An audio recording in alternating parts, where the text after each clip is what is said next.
Welcome back to JForrest English. I'm Jennifer, and today you're going to learn 30 must-know phrasal verbs to help you communicate your ideas fluently and naturally so you sound just like a native speaker. And I'm going to quiz you throughout this lesson. So you'll learn 10 phrasal verbs, complete a quiz, and then repeat that 2 more times. Let's get started.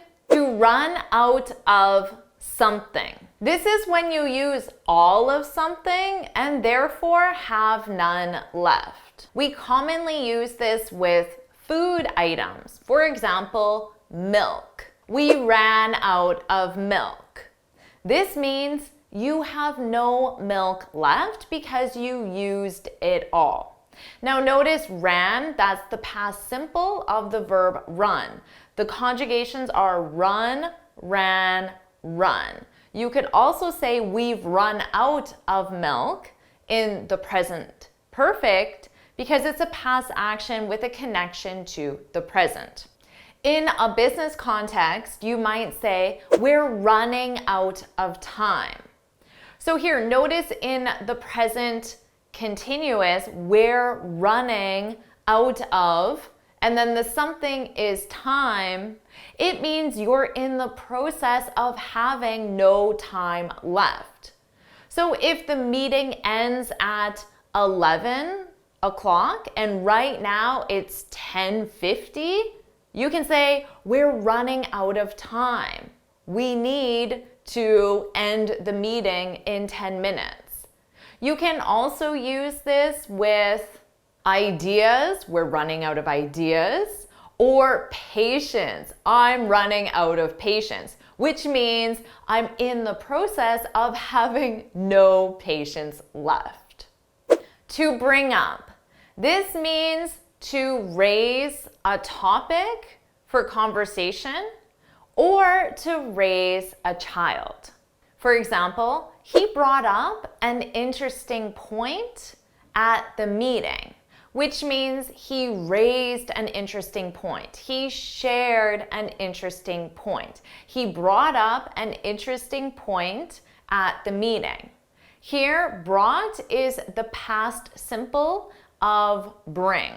Now remember, this also means to raise a child. When you raise a child, it means you care for and nurture a child from the time that child is an infant until that child is an adult. That is to raise a child. For example, she's bringing up 3 children on her own.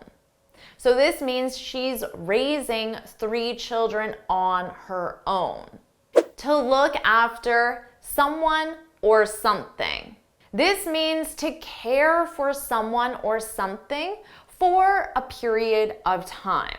So generally we don't use this if you're caring for someone or something permanently, like when you bring up a child, you're caring for that child permanently. But if you're looking after a child, it sounds like you're doing it temporarily for a period of time. For example, my son's 16, so he looks after his younger brothers while I'm at work. So my son, who is 16, cares for his younger brothers. But he's not bringing them up because he's not doing that permanently.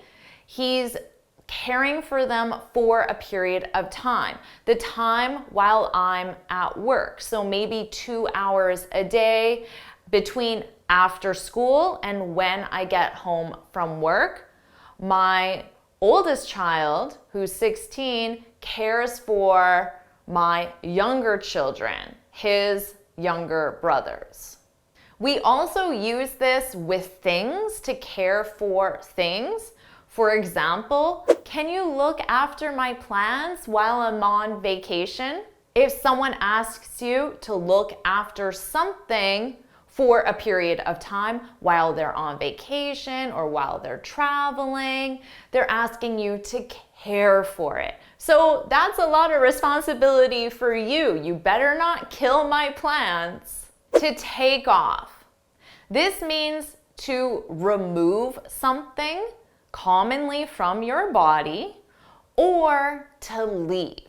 In the sense of removing something from your body, when someone comes to your house, you might say, please take off your shoes before coming in. So you want to keep your floors nice and clean, so you ask them to take off their shoes, to remove their shoes. Now, in the sense of to leave, we commonly use this with flights. For example, my flight was supposed to take off at noon, but it was delayed. So if my flight's delayed, it means it's now taking off later than scheduled, later than expected.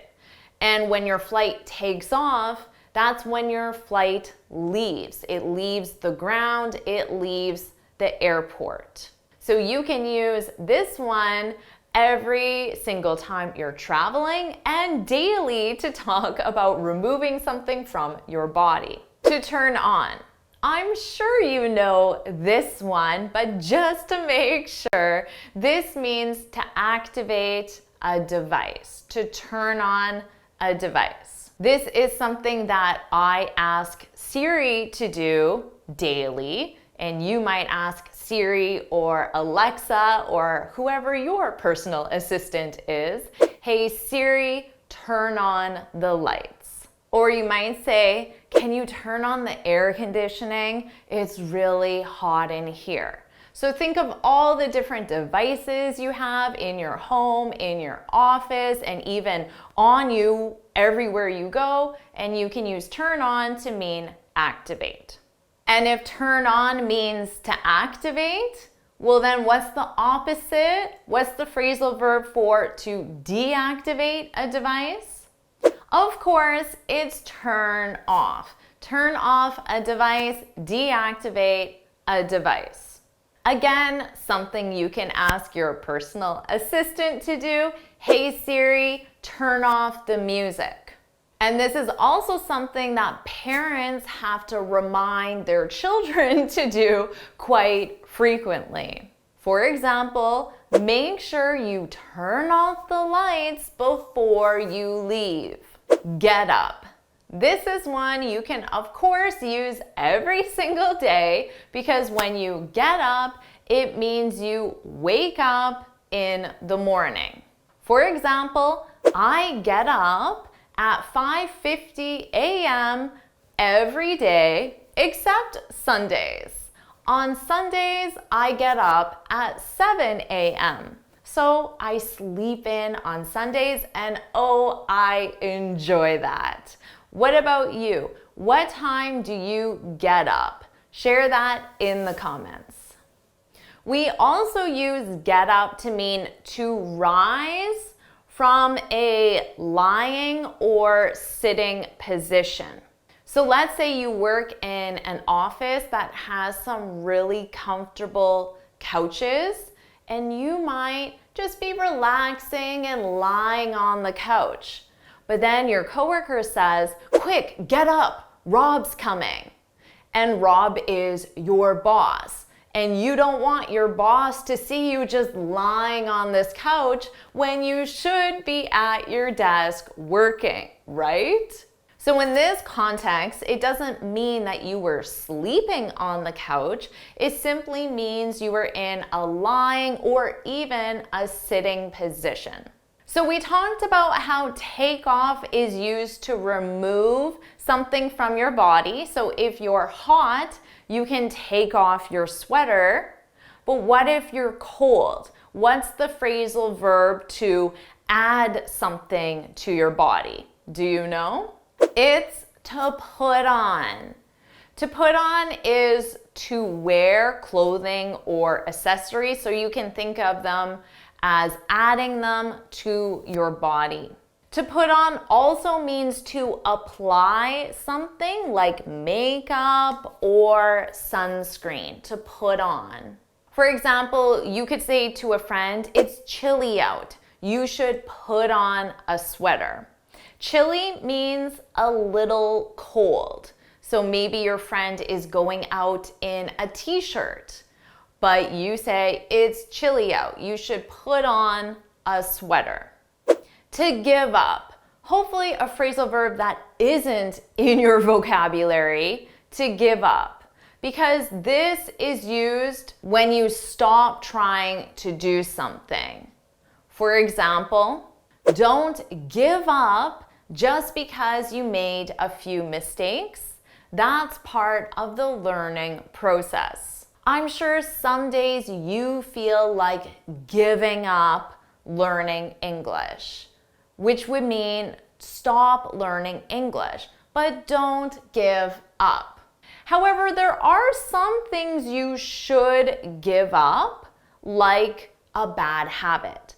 And give up is also used when you stop a bad habit. For example, you should give up smoking, which means you should stop smoking, permanently stop smoking, so you should quit smoking. You should give up smoking. Permanently stop smoking, quit smoking. But you shouldn't give up learning English just because you make a mistake or just because it's taking a little longer than you expected. Don't give up.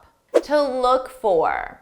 When you look for someone or something, you simply try to find, to locate someone or something. For example, I looked for you at the conference, but it was busy. This means I tried to find someone, a friend, a coworker, someone I know. I tried to find someone at a conference. I looked for her or him, but I didn't find that person because there were too many people at the conference. The conference was busy. Of course, we use this with everyday objects like our keys, our phone, our purse, even something simple like a pen. Can you help me look for my keys? This is another way of saying, can you help me find my keys? Can you help me locate my keys? Because I don't know where they are. Can you help me look for my keys? So these are the 10 phrasal verbs that you absolutely must know to understand native speakers and to sound fluent and natural and advanced in English. They were pretty simple, right? Most likely you knew most of them. But let's see how well you know them with a quiz. Here are the questions. Hit pause, take as much time as you need, and when you're ready, hit play to see the answers. So how did you do with that quiz? Let's find out. Here are the answers. Review them as long as you need, and when you're ready, hit play to continue. So how'd you do with that quiz? Share your score in the comments, practice with your favorite phrasal verb from that section, and let's move on and learn the next set of 10 phrasal verbs. To act out. This is when you perform or explain something using actions and gestures. For example, right now I'm acting out it's raining using my actions and my gestures. I'm teaching you this one because when you don't speak a language fluently, often we act out what we mean to help the other person understand. For example, I couldn't think of the word for sunrise, so I acted it out. How you're going to act out sunrise, I'm not sure. You can try though. Another example, I'm not sure what you mean. Could you try acting it out? This could be a smart way for you to understand what someone else is saying. Number 2, to belt out. I love this one because it means to sing loudly. For example, the crowd belted out the national anthem before the game. So the crowd sang the national anthem loudly. They belted it out. And here's another example that is true for me. I love driving alone because I can belt out my favorite songs. I can sing those songs very loudly. Number 3, to catch up with someone. This is a must-know phrasal verb. This is when you meet someone after a period of time to find out what they've been doing. So let's say you and your friend haven't seen each other for 1 month.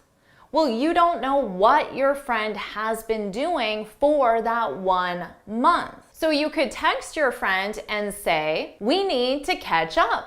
Are you free tomorrow?" This is a very common way that 2 native speakers will arrange a social gathering. You could also simply say, "Let's catch up soon." And this means let's meet soon so I can find out what you've been doing and you can find out what I've been doing since the last time we saw each other. Number 4, to grind away at something. This is when you work on something for a long time or with a lot of effort. For example, I had to grind away at my taxes all weekend. So this means I worked on my taxes, but because I said grind away at, you know it took me a long time and a lot of effort. You could also say, "I've been grinding away at this report all week, but it's still not done."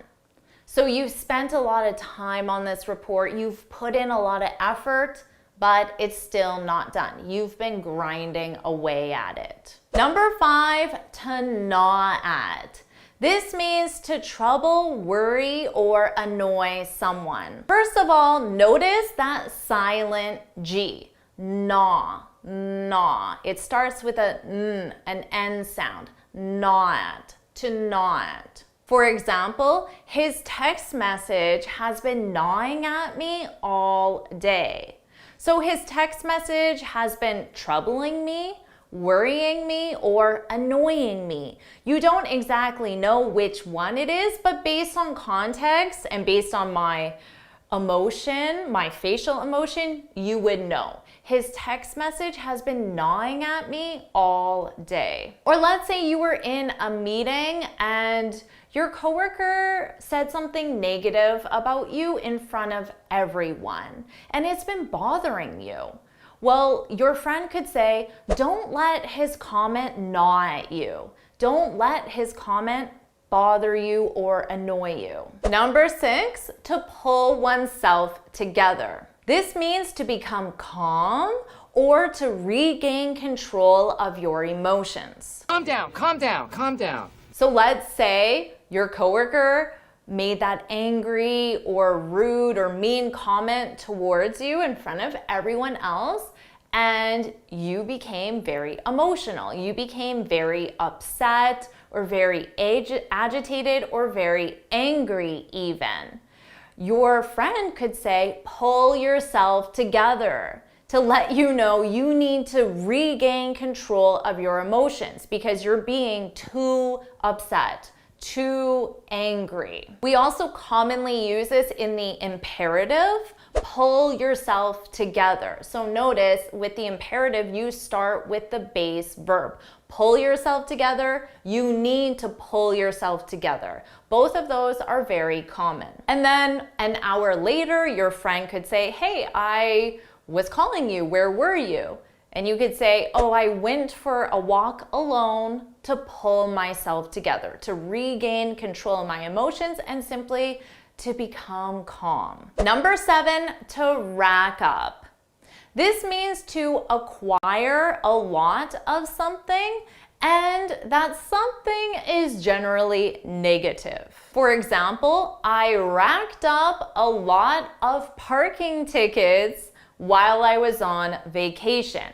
So maybe you're in a new city and you're not familiar with the parking rules and regulations. So you racked up a lot of parking tickets. Parking tickets are, of course, negative. Or you could say, when I was a student, I racked up a lot of student debt. Again, student debt is, of course, a negative, and you racked it up, you acquired it. Number 8, to rub off on. This is when a quality or a characteristic is passed from one person to another person. For example, her passion and enthusiasm rubbed off on me. So this means my friend was being very passionate and enthusiastic. And because of that, I became very passionate and enthusiastic.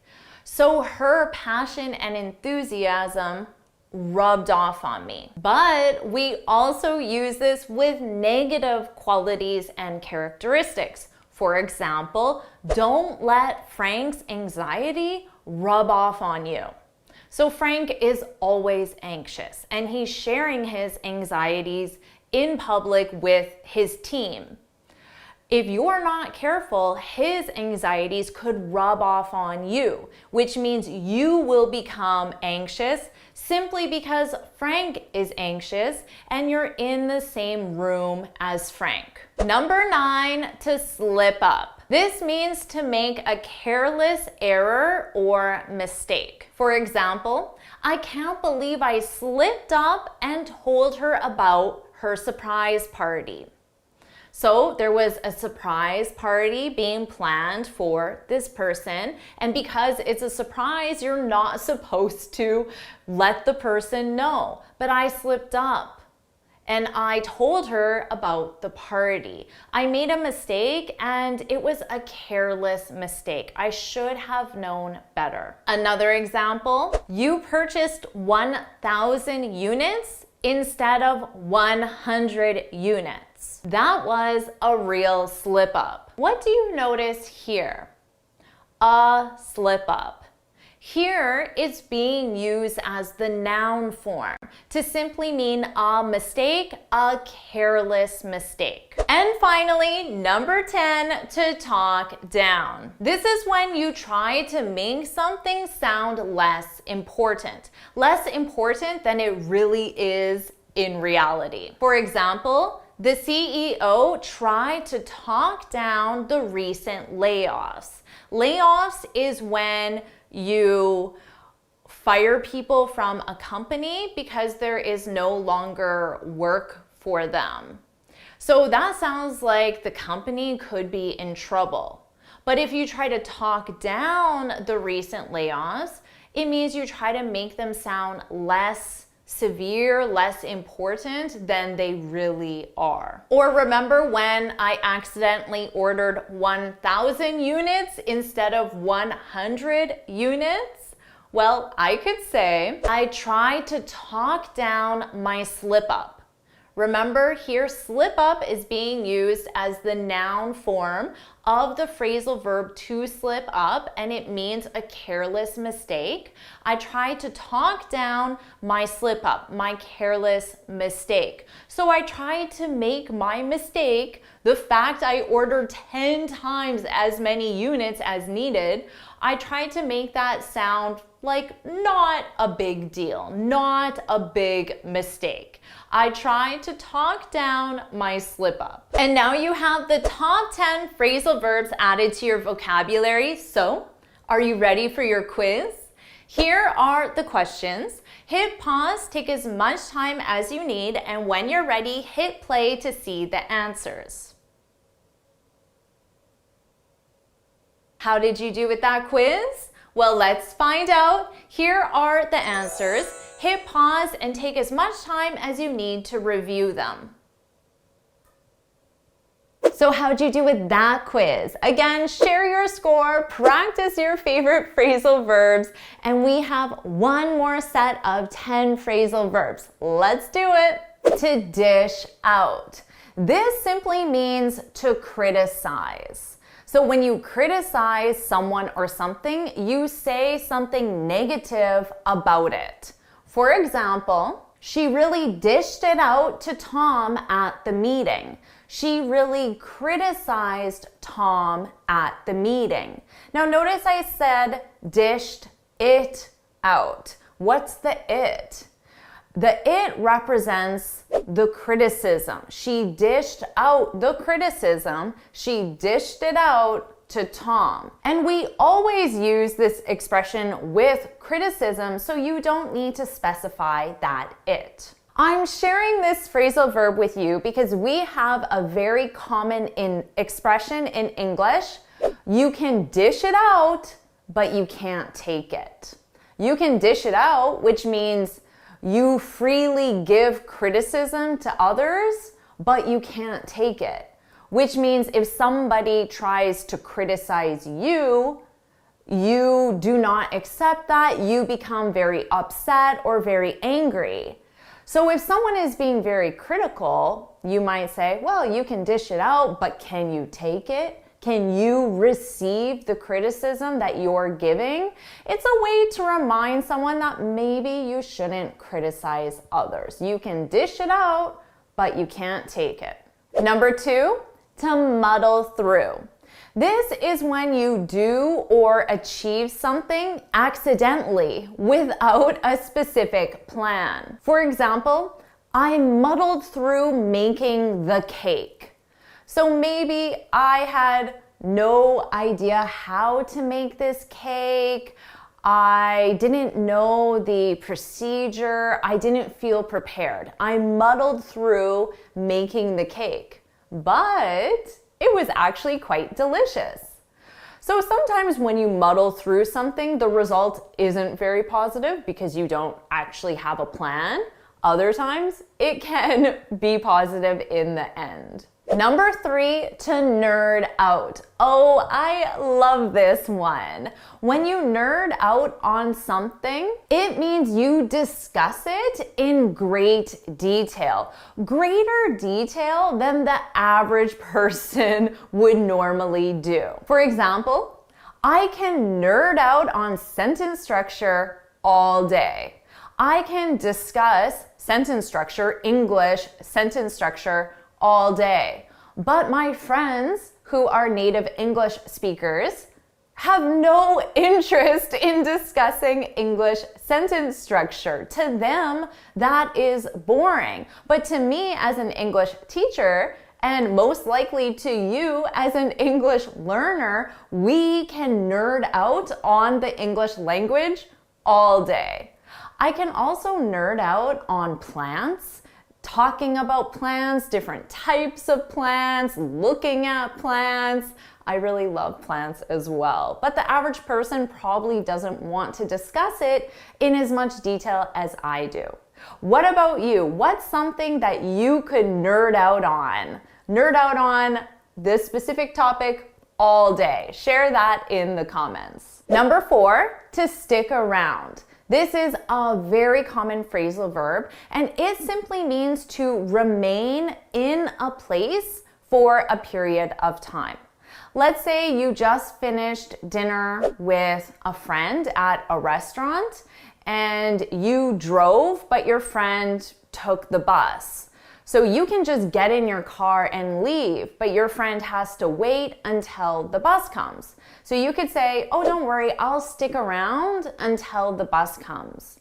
I'll stay with you at this specific location, the restaurant or the bus stop, until the bus comes. Or let's say you're in the mall and it's raining outside. You might say, well, let's just stick around until it stops raining. So let's stay at this specific location until it stops raining. You'll absolutely use this in your daily speech and hear native speakers using this one all the time. Number 5, to wash up. This simply means to clean your hands, to wash your hands, and or to wash your face. So before dinner, you could say, oh, I just need to wash up. And most likely you're going to wash your hands. And I commonly say this in the evening before I watch a movie. I could say to my husband, oh, just give me 5 minutes to wash up before we start the movie. And for me, it's to wash my face because I love taking off my makeup before I watch a movie. It's a lot more comfortable. So women might use the wash up for our face more frequently. So it can be for both hands and face. Number 6, to lock up. This is when you securely close your windows and doors or entrances to your house or building. So it's another way of simply saying lock. For example, make sure you lock up before bed. And in that case, it's in your home, and that's of course good advice. But if you work in a building, someone is likely responsible for locking up at the end of the workday. So one person might be responsible for making sure that all the entrances to that building are securely closed or locked. So for example, Sally is responsible for locking up. Number 7, to yammer on. This is when you talk continuously in an annoying way. For example, I ran into Kate at the mall and she yammered on for hours and I missed my bus. So I ran into Kate. I saw Kate, but I wasn't expecting to see her. I saw her accidentally. I ran into Kate at the mall and she yammered on, oh, hi, Jennifer. I'd love to tell you about my vacation. And then 10 minutes later, she's still talking about her vacation and she doesn't realize that I'm not that interested in her vacation, or I'm just busy and need to leave. To yammer on. Number 8, to mouth off. When you mouth off to someone, you speak to that person in a disrespectful way or in an angry way. So this is something that kids, especially teenagers, do to their parents. And when I was a teenager, if I mouthed off to my parents, I would be grounded. When you're grounded, this means that certain privileges are taken away from you.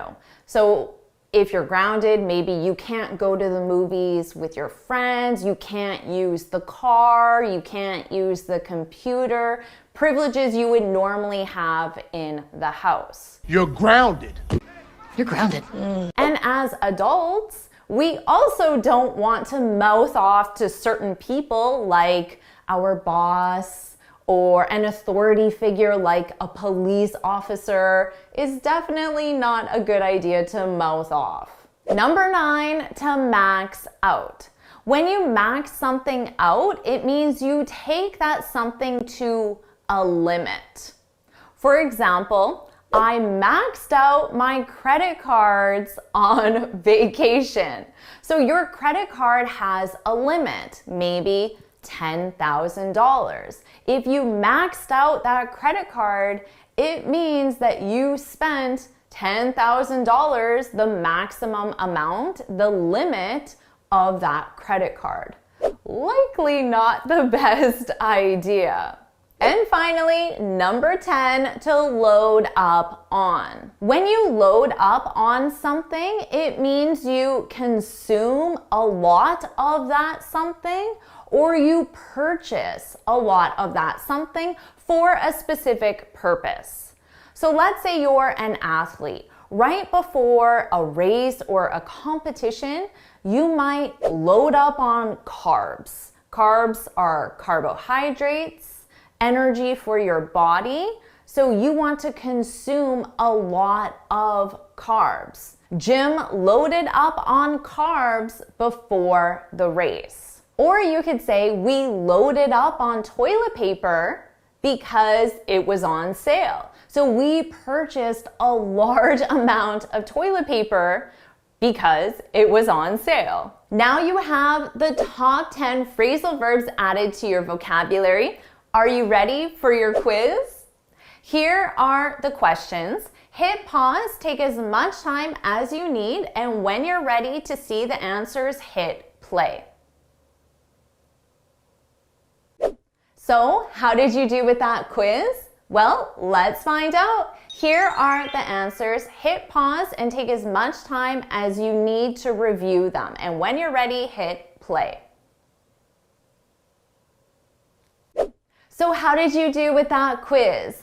Make sure you share your score in the comments below and share your favorite phrasal verb from this list. And why not try an example sentence with your favorite phrasal verb? Do that in the comments. And you can get this free speaking guide where I share 6 tips on how to speak English fluently and confidently. You can click here or look for the link in the description below. And you can keep improving your vocabulary with this lesson right now.